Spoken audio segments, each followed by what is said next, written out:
참 좋으신 예수님, 오늘 이 아침에도 감사와 영광을 올려드리길 원합니다.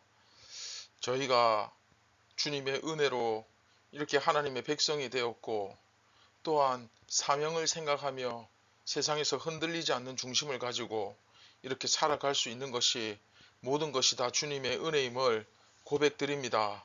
사랑하는 예수님, 오늘도 저희가 시험에 들지 않도록 지켜주시고 우리의 중심이 흔들리지 않도록 본질과 비본질을 잘 분별하고 영원한 것과 영원하지 않은 것 사이에서 어떻게 행동해야 할지를 항상 삼가 고민하고, 그리고 신중하게 실수하거나 넘어지지 않도록 더 조심하고, 그리고 무엇보다도 예수님을 나타내는데 부족함이 없는 그런 귀한 세상의 빛들이 다 되게 하여 주시옵소서.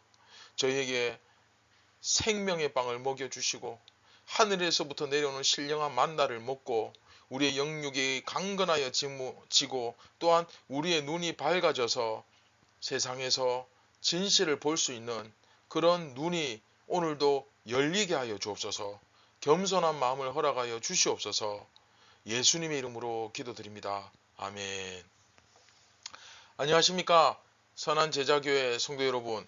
2023년 10월 25일 수요일 아침이 밝아오고 있습니다. 자, 오늘 13번째 이야기 마지막 시간이죠. 참 교회는 무엇인가 마지막 시간, 권징이 살아있는 교회. 결국 참 교회라는 것은 이 권징이 과연 그 교회에 살아있느냐, 제대로 시행되고 있느냐, 이제 그 차이죠. 그렇죠. 자, 오늘 고린도전서 5장 6절부터 8절까지의 말씀을 우리 함께 보면서 13번째 이야기 마지막 시간 함께 묵상을 이어가도록 하겠습니다. 너희가 자랑하는 것이 옳지 아니하도다. 적은 누룩이 온 덩어리에 퍼지는 것을 알지 못하느냐. 너희는 누룩 없는 자인데 새 덩어리가 되기 위하여 묵은 누룩을 내버리라. 우리의 유월절 양 곧 그리스도께서 희생되셨느니라. 이러므로 우리가 명절을 지키되 묵은 누룩으로도 말고 악하고 악의에 찬 누룩으로도 말고 누룩이 없이 오직 순전함과 진실함의 떡으로 하자. 아멘.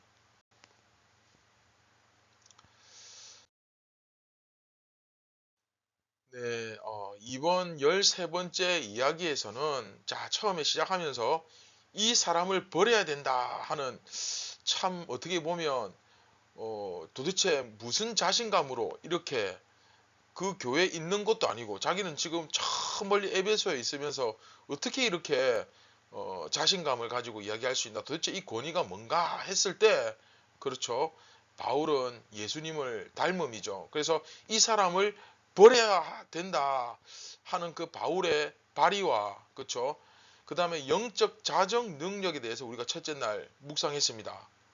세상이 교회 안에 침투해 들어올 때 과연 그것에 대해서 통한이 여기며 꾸짖고 바로잡을 수 있는 능력이 있는가? 이 문제가 교회의 정체성과도 연결되는 굉장히 중요한 문제라고 말씀드렸죠. 자, 둘째 날 이어서 바울은 육신은 멸하고 영은 주 예수의 날에 구원을 받게 하려 함이라. 자, 무슨 얘기입니까? 육신은 멸하고, 다시 말하면 교회는 이제 들어올 수 없습니다. 그렇죠? 교회에 들어올 수 없지만 그러나 여지는 남겨두는 거죠. 그렇죠? 교회는 그래서 그저 이 사람이 나중에 주 예수의 날에 구원을 받게 될 수 있기를 기대할 뿐입니다. 그렇죠? 이것은 이 세상이 교회 안으로, 교회 내로 침투해서는 안 된다. 아무리 세상의 문화가 그렇다 해도 우리가 살아가는 이 세상의 법칙, 세상 사람들이 어떻게 살아가건 간에 교회는 그러면 안 된다. 이것을 강조하는 것이죠. 세상이 교회 안으로 침투하는 것은 무조건 막아야 된다. 그렇죠? 이 부분에서 빨리, 그렇죠, 정확한 개념이 어서 서질 않는다면 나는 아직도 교회가 왜 존재하고 어떻게 세워졌는지 그것조차도 모른다는 뜻이에요. 이 정체성의 문제죠. 그렇죠? 굉장히 중요한 문제입니다. 자, 그리고 이제 오늘 본문에서 바울은 다시 책망을 합니다. 참 많이 꾸짖죠. 그렇죠? 너희가 자랑하는 것이 옳지 아니하도다. 적은 누룩이 온 덩어리에 퍼진 것을 알지 못하느냐. 자, 여기서 너희가 자랑한다 할 때 그 자랑하는 것이 정확하게 무슨 자랑인지는 확실하게 나오지 않지만, 다만 중요한 것은 우리가 구원받은 백성이다, 하나님의 백성이다, 이런 얘기를 하고 있는 것이라 보시면 됩니다. 그러니까 너희가 세상이냐 교회냐 그런 말이죠. 그렇죠? 그러나 적은 누룩이 있으면, 적은 누룩, 네, 죄를 상징하죠.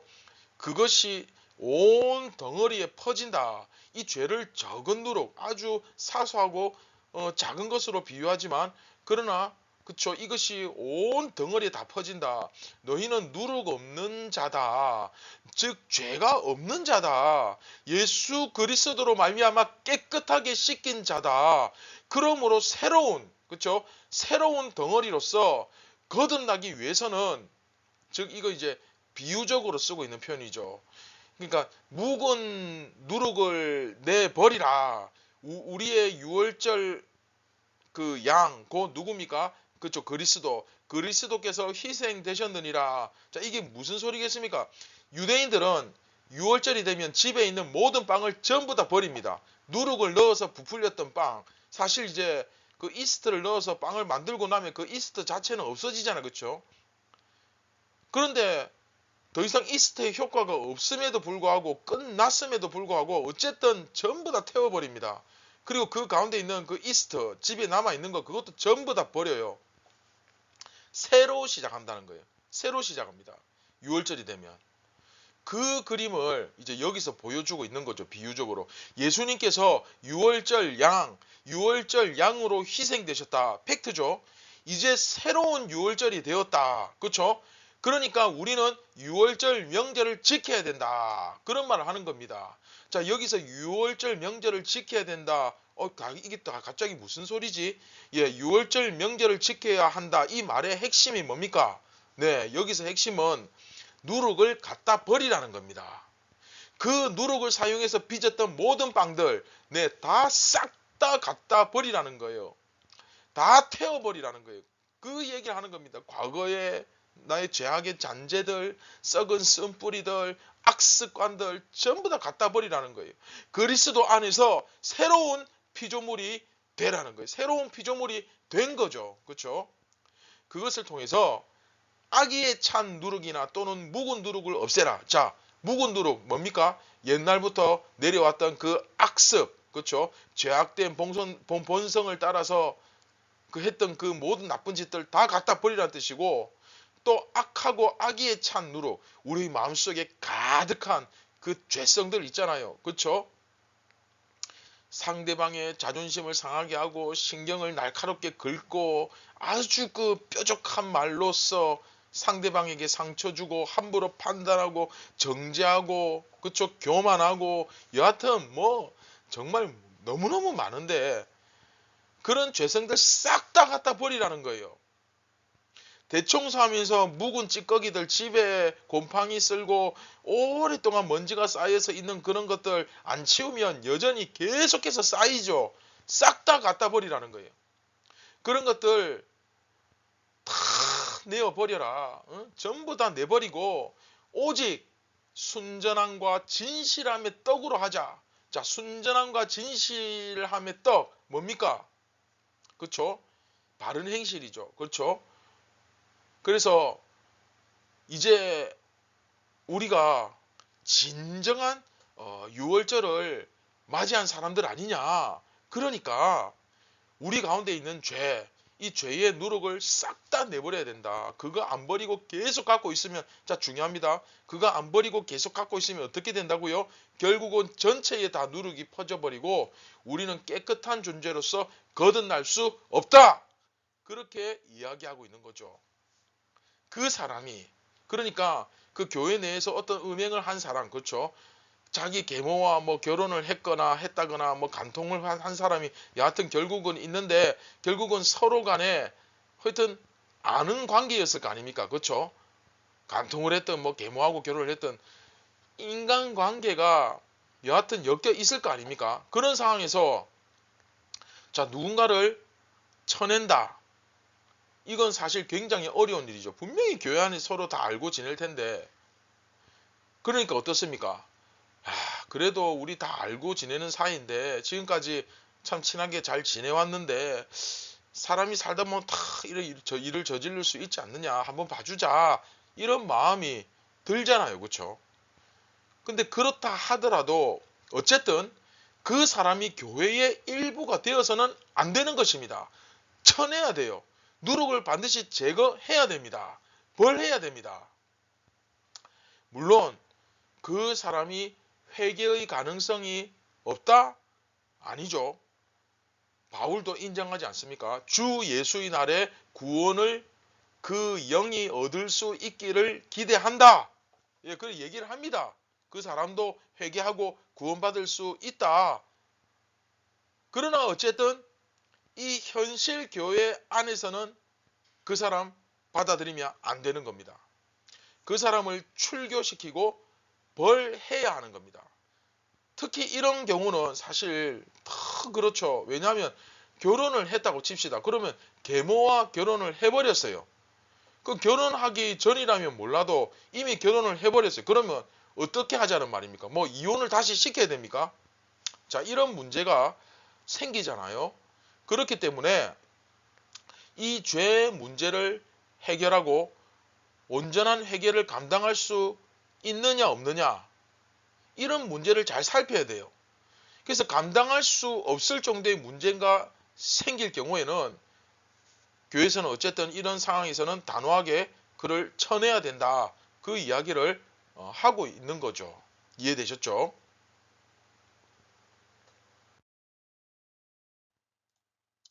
자, 말씀을 맺도록 하겠습니다. 결국 이번 그 13번째 이야기는 기본적으로 두 가지를 강조합니다. 두 가지.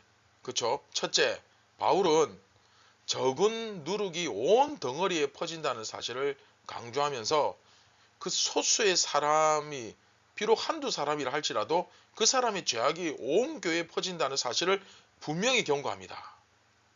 이해되시죠? 그런가 하면 둘째, 유대인들은 6월절에 집안에 있는 모든 누룩이 들어간 빵 전부 다 태워버리잖아요. 뭘 의미합니까? 바울은 그것에 비유해서 새로운 공동체가 되기 위해서는 모든 누룩을 다 제거할 것을 강조하는 거죠. 내가 예수님을 믿는다고 말하면서도 과거의 악습관들, 그 못된 버릇들 버리지 못한다? 여러분 진지하게 고민하셔야 됩니다. 그리고 자, 명절을 지킨다. 명절을 지킨다. 이 말은 결국 새로운 시대, 그렇죠? 복음의 시대로 들어갔다. 이런 비유적 표현이죠. 이런 새로운 시대로 너희가 들어갔으니 이제 과거에 속한 죄악, 예수님을 믿기 이전의 죄악, 이거 모두 제거하고 지금 뭐하냐? 지금 너희들 이거하고 어울리는 삶을 살지 않는 사람들 아니냐? 이거 다 버렸지 않느냐? 근데 왜 붙잡고 있느냐? 너희 도대체 누구냐? 세상이냐 교회냐? 확실히 해라. 그래서 순전함과 진실함의 떡, 올바른 행실, 주님 앞에서 예수님을 닮은 참된 모습으로 살아가자고 말하고 있는 겁니다. 자, 여러분, 교회는 사랑의 공동체, 네, 맞습니다. 하지만 범죄에 대해서는 단호한 모습을 갖춰야 합니다. 하나님의 사랑은 모든 죄를 다, 모든 허물을 다 용서하고, 그렇죠, 품습니다. 그렇지만 회개하지 않는 죄인을 공동체 안에, 공동체 내에 용납해서는 안 됩니다. 그 사람이 공동체 밖으로 쫓겨 나갔다고 해서 물론 그 사람이 구원 못 받는 것은 아닙니다. 하지만 명백하게 죄를 지은 사람을 교회의 한 사람으로서, 교회의 회원으로서 품고 있는 것, 있을 수 없는 일입니다. 그래서 종교개혁자들이, 자, 굉장히 중요합니다. 종교개혁자들이 참된 교회의 표지로서 말씀과 성령의 권징을 꼽았거든요. 그 교회에 올바른 권징이 일어나지 않는 한 그 교회는 진정한 교회일 수 없습니다. 그러니까 교인이 죄를 범했을 때 그것에 대해서 꾸짖고 회개하고 바로잡는, 자 다시, 교인이 죄를 범했을 때 어떻게 한다고요? 꾸짖고 회개하고 바로잡는, 이것이 반드시 그 교회 안에 있어야 돼요. 교회의 최소 단위인 가정도 마찬가지입니다. 여러분, 내 자식 내 새끼 예쁘다고, 우리 자식 귀엽다고 분명히 죄를 지었음에도 불구하고, 잘못을 했음에도 불구하고 그냥 넘어가고 하다가는 나중에 온 집안에 썩은 누룩이 퍼져서, 그러면 그 가정은 그리스도 안에 온전한 가정이 될 수 없죠. 그 가정 초토화되는 거예요. 우리 애가 귀엽다고 여러분 사소한 거짓말이라도 그럴 수 있지 하고 넘어갔다가는 큰일 납니다. 죄는 죄로서 다스려야 됩니다. 분명히 죄는 짚고 넘어가야 돼요. 어릴 적부터 이 죄에 대해서 민감도를 높여야 됩니다. 그렇죠? 바늘 도둑이 소도둑 되는 거 다 아시잖아요. 그렇죠? 가정은 그리스도 안에 최소 단위의 교회입니다. 그렇죠? 그 교회를 바로 잡을 수 없다면 출교를 시키는 한이 있어도 단호하게 죄에 대해서 징벌을 내려야 됩니다. 최근에는 사실 여러분 어떻습니까? 여러분 교회 다 이렇게 회원으로서 교회에서 한 공동체로서 신앙생활을 하시면서 권징을 보신 적 있습니까? 권징이라는 것이 교회에서 거의 없어졌죠. 사라지고 있죠. 그렇죠? 왜냐하면 징계해봤자 별 의미가 없어요. 이쪽 교회에서 징계를 받았는데 다른 교회 가버리면 그만입니다. 뭐 교회가 여기 하나밖에 없나 하고 다른 교회 가버리면 끝이에요. 그리고 또 다른 교회에서도 괜찮다는 인식이 팽배합니다. 예를 들어 우리 교회 어떤 다른 교회에서 다니던 사람이 등록을 했어요. 그럼 그 사람이 전에 있던 교회에서 어떤 범죄를 저질렀는지, 무슨 결격 사유나, 그렇죠? 그런 것이 있는지 없는지 잘 검증하고 살펴야 되는데, 왜? 잘못하면 교회 회원으로 받는다는 건 잘못 받았다가는 누룩이 전체에 다 퍼지잖아요. 그렇죠? 검증이 필요합니다. 잘 살펴야 됩니다. 그렇죠? 그런데 그렇게 잘 하지 않죠. 그렇죠? 왜냐하면 세상 자체가 어떻습니까? 서로가 서로의 삶에 관심 꺼라, 참견하지 마라, 개입하지 않으려고 합니다. 그런 태도가 이미 그 세속화된 그 교회 안에서 그대로, 교회 안에도 그 세속화의 물결이 들어오고 있기 때문에, 그렇죠? 교회도 마찬가지가 되어가죠. 특히 교회가 커질수록 더 그런 것 같습니다. 예를 들면 처음에는 그냥 취미생활로 그냥 다른 사람들에게 뭔가 선행을 베풀려고 온정으로 뭐 이렇게 하다가 이게 돈이 좀 되기 시작하니까 나중에는 이제 취미고 뭐고 없고 돈독에 빠지게 되는 것처럼, 처음에는 복음 전파와 뭐 영혼 구원 이런 슬로건을 내밀고 하지만, 그러나 사람이 조금 모이기 시작하면 어떻게 합니까? 이 모이는 것, 그 숫자에 빠지기 시작하죠. 그러면서 가벼운 죄는 말할 것도 없고 아무리 중한 죄라도 자기 교회에 누룩이 퍼지는 것을 막을 수가 없습니다. 왜? 막을 힘도 없고 막을 생각도 없으니까. 그렇죠? 그것보다 뭐가 중요합니까? 어떻게든 한 명이라도 더 숫자를 늘리는 거. 그러면서 진정한 회개, 참된 권징이 일어나지 않았음에도 불구하고 다 용서해 주셨다, 다 깨끗게 하셨다, 할렐루야, 이렇게 선포해 버립니다. 특히 이 각 사람들이 익명성이 보장되죠. 그러다 보니까 그런 현상이 더욱더 커지는 거예요. 하지만 여러분, 이것은 분명히 세상이 교회 가운데 들어오는 현상입니다. 세상은 점점 더 서로에 대해서 관심을 가지지 않거든요. 관심 끄라는 거예요. 그리고 그게 예의고 그게 편한 거고 그게 잘 사는 거예요. 하지만 교회는 여러분 그렇지 않습니다. 적어도 교회 안에서는 우리 성령 안에서, 성령으로 예수 그리스도 안에서 연합된 공동체잖아요. 그렇죠? 한 몸이잖아요. 그래서 그런 범죄가 받아들여질 수가 없는 겁니다. 하나로 연결되어 있기 때문에. 사실 따지고 보면 요즘에는 그래도 작은 공동체 안에서는 뭐 사회단체도 마찬가지고요. 심지어 믿지 않는 사람들, 그렇죠? 그런 모임이라 할지라도 범죄는 받아들여서는 안 된다 하는 그런 의식들이 그래도 예전에 비해서 생각보다 커져가고 있습니다. 바른 소리를 내는 거죠. 그런데 하물며 교회 내에서 명확하게 죄에 대해서 보라고 그를 회개시키고 또 바로잡을 수 있으면 바로잡을 수 있는 죄면 어떻게든 해결시켜서 그 바로잡고 그가 바로잡기를 거부하는 상황까지 갔으면 과감히 그를 쳐내기까지 할 수 있는 그런 교회의 단호함과 명확한 기준이 그 교회 가운데 있어야 하는데 그러지 못할 때가 많죠. 우리가 이거 확실히 깨달아야 됩니다. 자, 말씀을 맺도록 하겠습니다. 사랑하는 선한제자교회 성도 여러분, 교회는 서로 돌아보고 서로를 위로하고 사랑과 선행으로 서로 격려하는 공동체 맞습니다. 맞지만 동시에 또한 서로가 죄에 빠지지 않도록 감시하는 그런 영적인 관계에 있기 때문에 서로 지켜보고 있는 겁니다. 그래서 이런 고린도 전서 핵심 X가 뭡니까? 자유와 책임이잖아요. 그렇죠? 이제 그 부분을 또 나중에 우리 다루게 될 텐데, 자, 여하튼 우리 모두가 주님 앞에서 서로 깨끗하게 살기 위해서 서로가 서로와의 그 관계 안에 들어가는 겁니다. 그렇죠? 그냥 예배만 드리고 밥만 먹고 종교 활동만 딱 형식적으로 딱 하고 가는 사람들 정말 위험합니다. 우리 모두가 다 주님과의 그 정결한 삶을 살아갈 수 있도록 서로에게 관심을 가질 필요가 있어요. 왜냐하면 내 스스로 나 혼자 예수 잘 믿겠다 절대 안 되죠. 그거 정말 5살짜리 어린아이가 하는 얘기보다 더 어리석은 얘기입니다.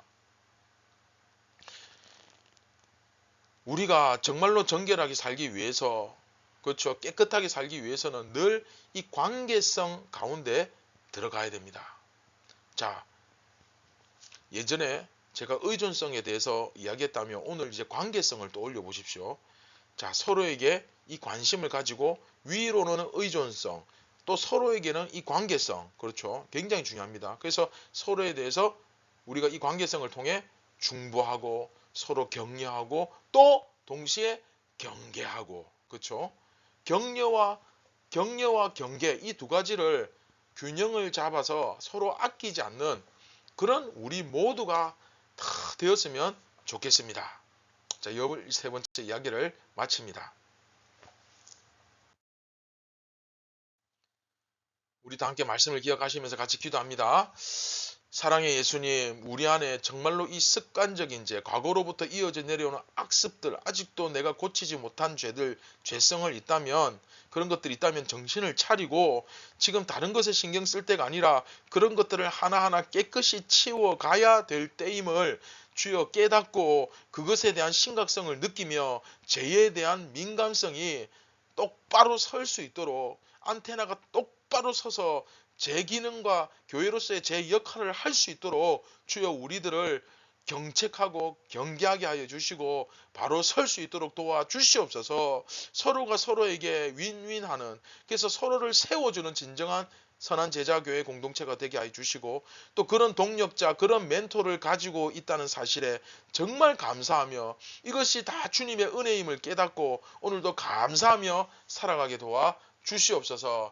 사랑의 예수님, 우리가 새로운 피조물, 새 술은 새 부대에 담아야 된다는 이 진리를 명심하고 정말로 깨끗게 된 자로서 부족함 없이 오늘도 살아갈 수 있도록 예수님을 의존하며 또 서로의 그 관계성 가운데서 서로를 살피는 진실된 교회가 다 되게 하여 주시옵소서. 예수님의 이름으로 기도드립니다. 아멘. 사랑하는 선한 제자교회 성도 여러분, 절대 자기 자신도 마찬가지고 이 죄에 대해서 눈 감는 일이 없기를 바랍니다. 언제 어디서라도 이것을 깨닫게 되고 누군가 이것을 일깨워 줄 때에는 주저하지 말고 돌이키고 회개하고 거기서 내 자존심, 내 고집 내세우다가는 온몸에 퍼져서 망하고 맙니다. 이걸 지혜롭게 잘 처리할 수 있는 결단할 수 있는 정말 지혜롭고 귀한 예수님의 제자가 되시기를 바랍니다. 감사합니다.